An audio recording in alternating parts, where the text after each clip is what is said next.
Shalom Aleichem, on est dans Daf Samer Zayin de Nazir, on est aux 2 points, ça veut dire à peu près à la 7e, 8e ligne. Tanou Rabbanan. Maintenant on va entrer dans des sfekot, dont la réponse finale, ça sera teko. Tanou Rabbanan. Kol anitalim vehanigrarim. Toutes les choses qui sont traînées, ou toutes les choses qui peuvent être prises, donc ça veut dire qu'ils peuvent être portées. Sfekan tameh, mipnei shem kemunachim. Alors safek, ça veut dire que un safek, est-ce que tu as touché ou pas touché? C'est considéré comme tamé. Mipnei shem kemunachim, parce qu'ils sont considérés comme s'ils sont posés par terre. Kemunachim ala ritzpa. Par contre, hanizrakim, s'il y a des choses qu'on jette, comme un sheretz ou n'importe quoi qui est jeté, sfekan tahor. Chutz, safek, est-ce que en jetant, tu as touché ou pas touché, c'est tahor. Chutz, à l'exception, min kazait minamet, kazait minamet, parce que la touma du met, elle monte et elle descend.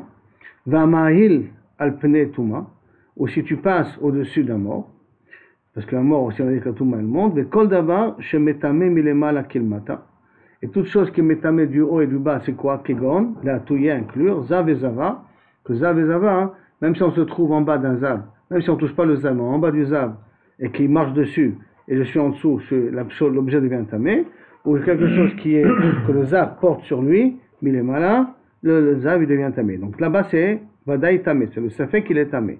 La seule chose que ça fait qu'il est tahor, ce sont des choses qu'on jette, mais qui ne sont ni un objet qui est un reste d'un homme mort, et ni un zav et un zava, bien entendu, lorsqu'il se pose sur quelque chose. Quand la Gemara pose la question, Baï Rabbi Bar Chama, Rabbi Bar Chama pose la question suivante. Met bekli. Si maintenant on a un mort qui est dans, on va dire, dans une petite barque. Kli, on va dire que c'est une barque, d'accord? Met bekli tzaf al pnei hamayim. Et le kli, il est dans l'eau. Mahu. Batar keliazlina. Est-ce qu'on va d'après le kli, et donc on appelle c'est quelque chose qui flotte, est-ce qu'on va d'après le kli, au batar, mita azina, ou on va d'après le mort qui est là-bas. Si tu veux dire qu'on va d'après le kli, azlinan, met al gabe sheretz, il y a 2 girsaot, hein? Un mort sur un sheretz ou un sheretz sur un mort. Il y a 2 girsaot possibles, bien que la suite de la Gemara marche pas plus la deuxième girsa. En tout cas, met al gabe sheretz, si tu as un mort qui a un morceau d'un mort, qui est posé sur un sheretz, mao, kevan d'ave tumat erev, vehai tumat shiva. Le fait que les tumot ne se correspondent pas, parce que le tumat d'un sheretz c'est tamé jusqu'à la tombée de la nuit, alors que le tumat d'un mort c'est tamé pendant 7 jours, il faut 3e et 7e jour être aspergé par Efer Para, donc c'est une tumat de 7 jours. Keman de marta, c'est considéré comme si c'est posé, tumat bekli, comme si c'est posé tumat bekli, donc à ce moment-là ça fait sveko tamé, damia. Odilma, ou peut-être, Tumas Mirtaï. Ça s'appelle le sheretz et le mort, le khaticha du mort, ça s'appelle une Touma épaisse, et donc si tu as mis une Touma épaisse, comme ça flotte, comme ça c'est en l'air, alors à ce moment-là, c'est kotao. Vim timselomar, si tu vas me dire que man de marta, que Touma bekli, que c'est considéré comme si le Touma est posé dans un cli. Donc ça veut dire que c'est une Touma qui n'est pas en l'air, il y a une Touma qui est posée, et donc c'est ça fait que tamé, damia, tamé vadaï,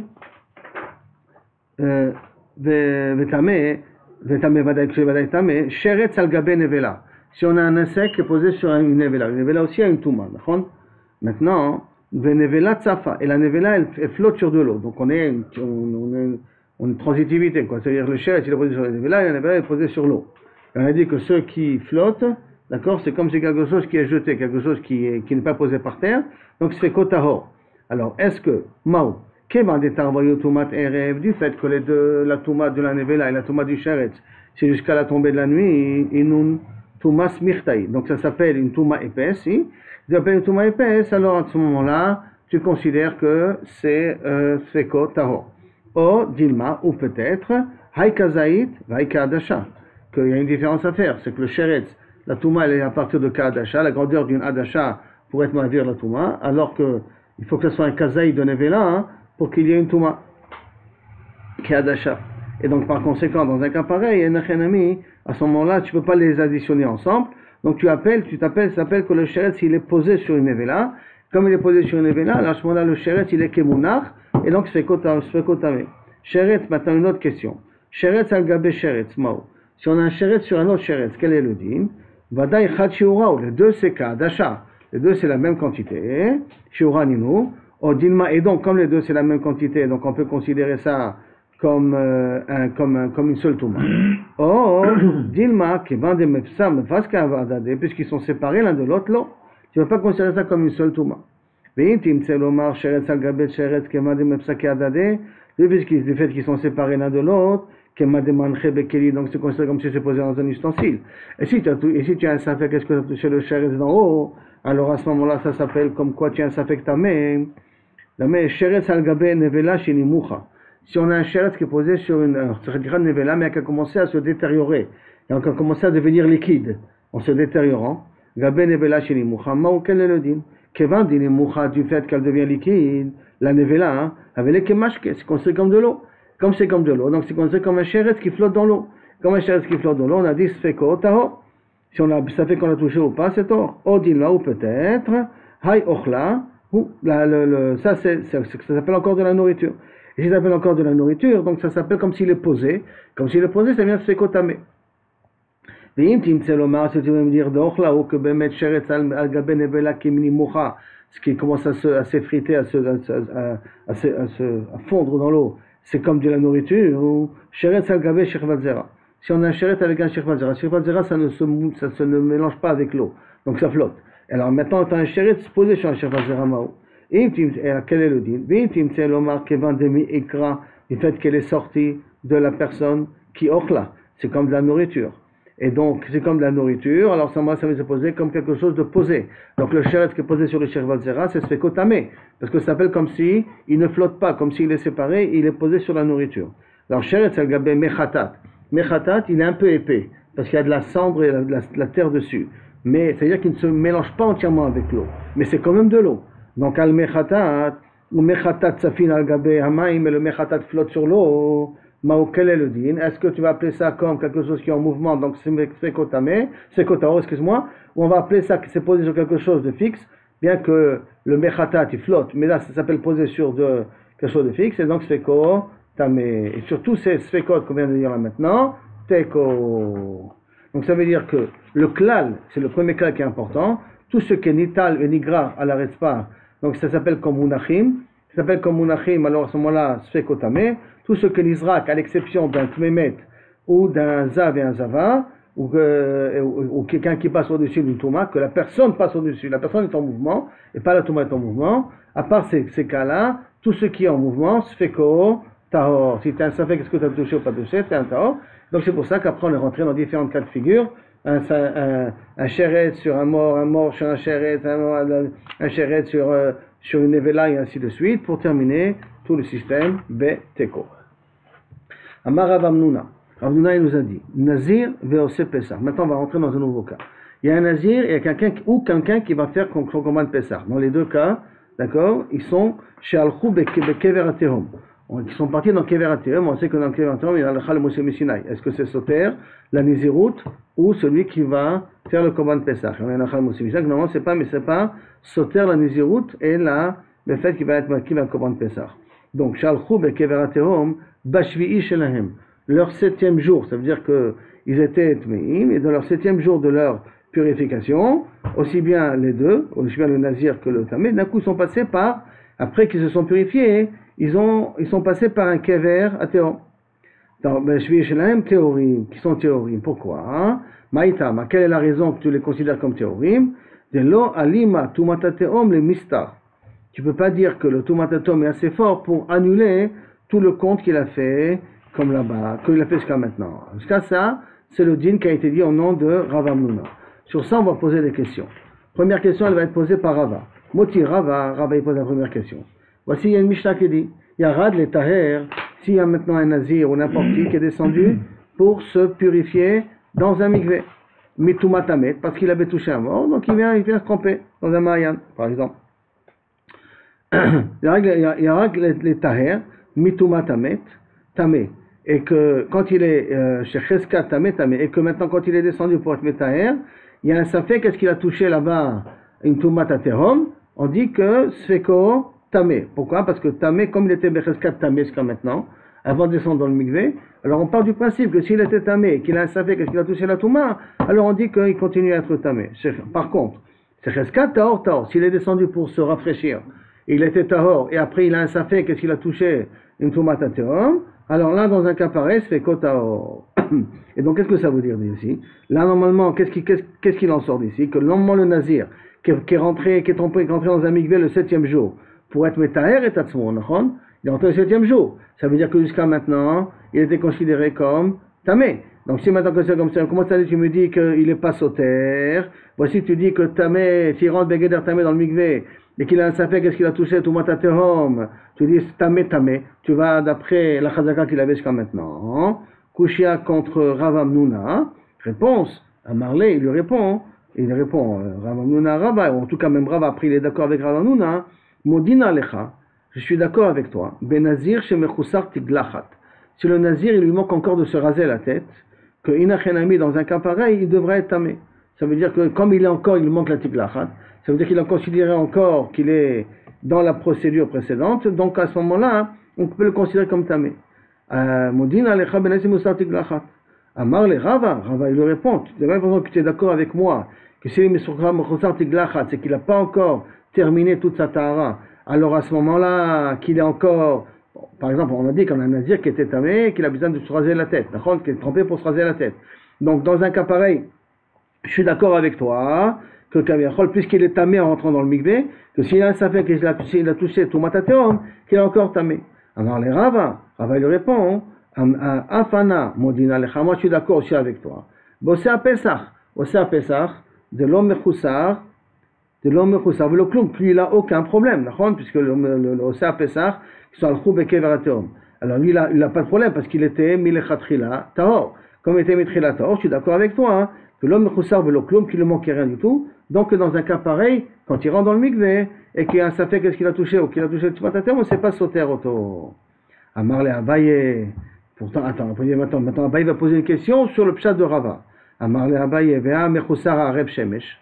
Attends, mais il manque encore la tombée de la nuit pour être tahor. Puisqu'il manque encore la tombée de la nuit. Bon, il était déjà tahor. Il était rien qu'il faut attendre la tombée de la nuit, parce que même quelqu'un qui va au mikvé, il faut attendre la tombée de la nuit pour qu'il devienne tahor. Donc si là tu dois attendre la tombée de la nuit pour qu'il devienne tahor, ça veut dire qu'il est encore tamé. Donc s'il est encore tamé, tu devrais aller d'après le principe que tamé. Que s'il est entré après dans un mikvé et qu'il y a un safek là-bas, tomateom, tu devrais dire qu'il est tamé. Peut-être qu'il a touché ce tomateom, tu devrais dire peut-être qu'il est tamé. Amarle. Shimsha, il lui répond Rava.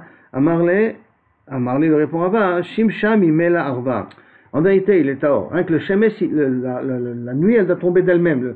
Le soleil doit se coucher d'elle-même. C'est pas une action que le tamé doit faire. Le tamé qui à la fin de sa procédure doit faire. Comme ce n'est pas une action que le tamé doit faire comme procédure, c'est un kér vers shemesh, donc c'est pas meaker. Ça veut pas dire qu'il est encore tamé. Il est en vérité tahor. Hein, qu'on attend que le soleil se couche pour terminer la procédure. Donc ça, c'est la réponse qu'on a donnée à Abaye. Et sur cette réponse-là, Afabaye à Darbe. C'est qu'Abaye Bassof, il était d'accord avec Rava que Areb Shemesh, attendre que la tombée de la nuit, c'est pas Meakev.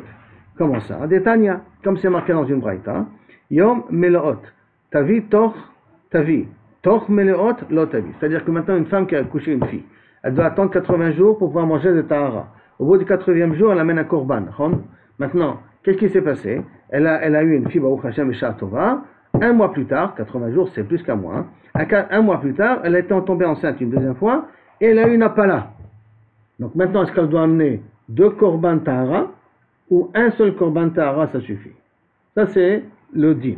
Alors, il nous dit, Yom melot à la fin des 80 jours, si c'est une fille par exemple, à la fin des 80 jours, ta vie. Si elle a eu une fausse couche le 81e jour, alors ta vie, elle doit amener 2 korban tahara, au bout des 80 jours, elle doit attendre encore de nouveau 80 jours, parce qu'elle ne peut pas amener, parce qu'elle a eu une apala. Elle attend encore 80 jours, et les autres 81 jours qui sont passés, elle amènera 2. Un pour le premier accouchement, et un pour le deuxième accouchement. Mais, Toch, Melot, si elle a eu cette fausse couche-là, pendant qu'elle était dans les 80 jours, l'otavi, elle amènera un seul korban. Yachol, l'otavi, aleda, chez l'ifne Melot, Aval tavi aleda chez la charmelot, vetipater mishtem.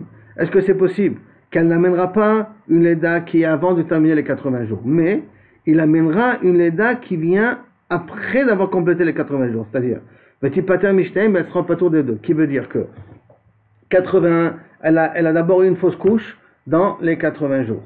Elle a dû attendre encore 80 jours de plus. Après qu'elle a tué 80 jours, elle a eu une autre fausse couche, une douzième fausse couche. Alors est-ce que dans la deuxième fois, hein, quand elle va attendre la deuxième fausse couche qu'elle a eue, qu'elle va devoir attendre encore les 80 jours, là elle va devoir amener que deux korbanot, que pour le premier et pour le deuxième. Et celle du milieu, elle a quand même une fausse couche, l'on y donc, aval tavi aleda chez la charmelot, petit pater mishtem, Talmud Omar, c'est pour ça qu'il y a marqué, quand elle terminera de compter les 80 jours. Beyom melot, quand elle finira les 80 jours, tavi. Toch melot, tant que c'est dans les 80 jours qu'elle a une fausse couche, l'ot tavi.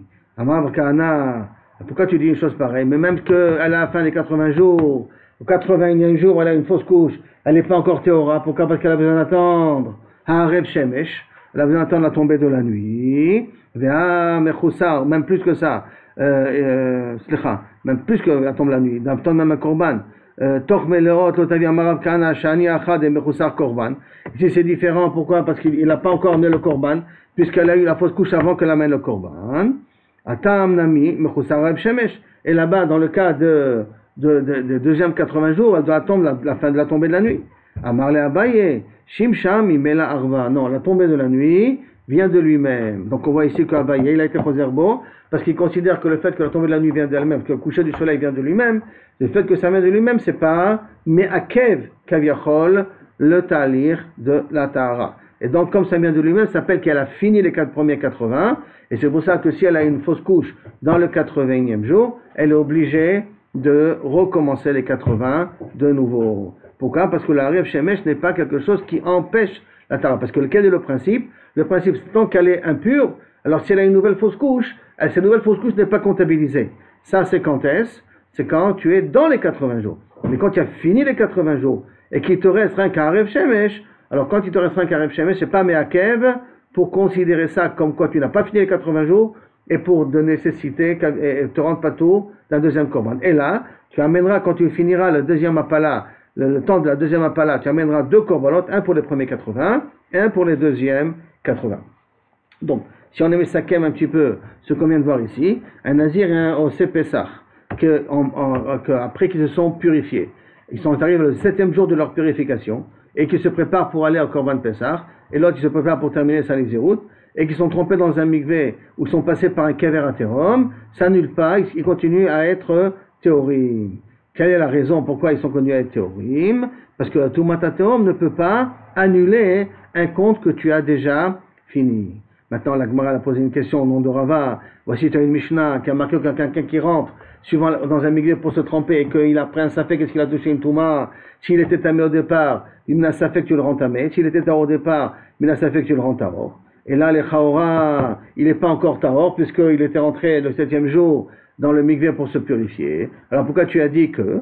Alors dessus, il s'est rattrapé, non, en lui disant, effectivement, s'il lui manque encore la tiglachat, si c'est pas encore rasé la tête à cause de la touma. Alors tu as raison qu'il a encore tamé. Là, je suis d'accord avec toi que s'il a un safek et s'il a touché touma tatéom, qu'il doit recompter. Par contre, Rava il lui dit, moi je suis d'accord avec toi, que celui qui est à Pessah, qu'il lui manque rien du tout, parce qu'il a fini son talir, d'accord? Comme il lui manquait rien du tout, rien qu'à Arev Shemesh, c'est tout ce qui lui manquait. Alors à ce moment-là, c'est pour ça que Kaviachol, safek touma tatéom, il est tahor. Là-dessus, Abaye a dit, mais Chasser Arev Shemesh. Réponse de Rava, Chasser Arev Shemesh, c'est pas quelque chose d'intrinsèque à la personne. C'est quelque chose de l'extérieur. Comme c'est quelque chose de l'extérieur, c'est pas quelque chose qui met à Kev, le Ta'alir, de le considérer comme déjà Tahor, pour dire Seko, Tahor. Après, là-dessus, la Gemara a voulu prouver que Abaya était Choserbo, de la Kushia qui a eu par rapport à Rav Kahana, et effectivement, Abaya a répondu à la Kushia de Rav Kahana, que Rav Kahana a voulu montrer là-bas que Mechoussa Korban, quelqu'un qui lui manque un korban, comme une femme qui a une fausse couche, trois fois, elle a accouché, puis après une fausse couche, au milieu, puis après une deuxième fausse couche, après par la suite, qu'elle amène que de korbanot, que là-bas il a voulu prouver que Mechoussa Korban, c'est considéré comme encore tamé, et donc il n'a pas besoin d'amener le korban du milieu, et il veut comparer ça à Mechoussar Erev, et là-dessus Abaye lui a répondu, Mechoussar Erev, c'est pas Meakev, c'est différent. Donc on va dire ici, ben, que Abaye il a été Choserbo. Je sens maintenant on a une nouvelle Mishnah. Une Mishnah qui dit la chose suivante. Amotzi met batechila. Quelqu'un il a acheté un terrain, que dans ce terrain, là, semblerait-il, il n'y avait rien de spécial. sa maison, son petit jardin. Puis il a commencé à creuser pour labourer, à Niloda, pour en faire quelque chose. Et en creusant, il a trouvé un mort. Mouchkav Kedarko, qui est couché comme on enterre les morts. Ça veut dire d'une façon, on va dire, en direction de Jérusalem. Donc c'est la preuve que c'est un juif à ce niveau-là. Hein. Parce qu'on va voir dans la Gemara, il y en a qui ont enterré leurs morts assis, il y en a qui ont enterré leurs morts la tête près des pieds. Ça veut dire des choses qui sont un petit peu particulières. Quand c'est un mort juif, normalement c'est enterré de la tête aux pieds normal, sans qu'il y ait de différence. Lui c'est spécial. Rabbi Meir, il est enterré debout. C'est spécial. Rabbi Meir, c'est comme ça qu'il a demandé. Donc, Amotzimet Batechila, Batechila, ça veut dire qu'on ne s'attendait pas. Hein. C'était imprévu. Et il a trouvé un mort. Mushkav Kedarko, qui était couché comme ça, normalement. Notlo et Fusato. J'ai le droit de le déterrer le mort et de l'enterrer ailleurs.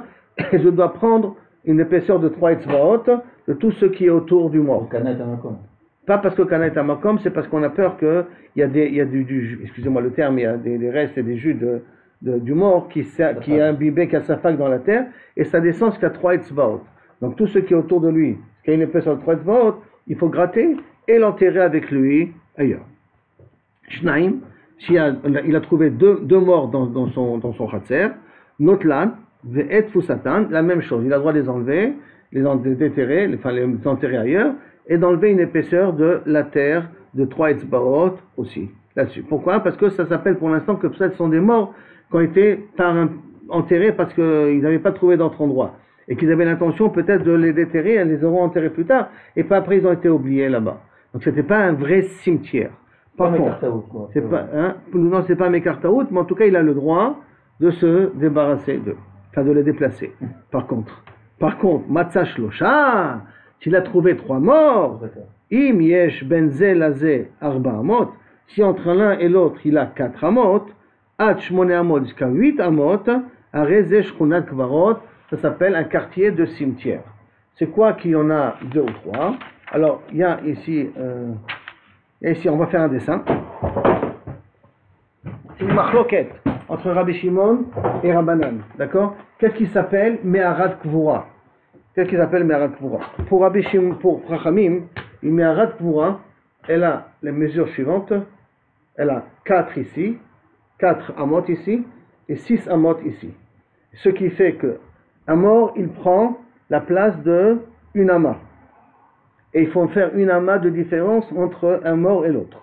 Ce qui fait qu'ici, je prends une demi-ama, je peux mettre un mort, je fais une ama, une autre ama, et je peux faire encore un deuxième mort ici, si je ne me trompe pas, une minute, je ne fais pas d'erreur, c'est ça.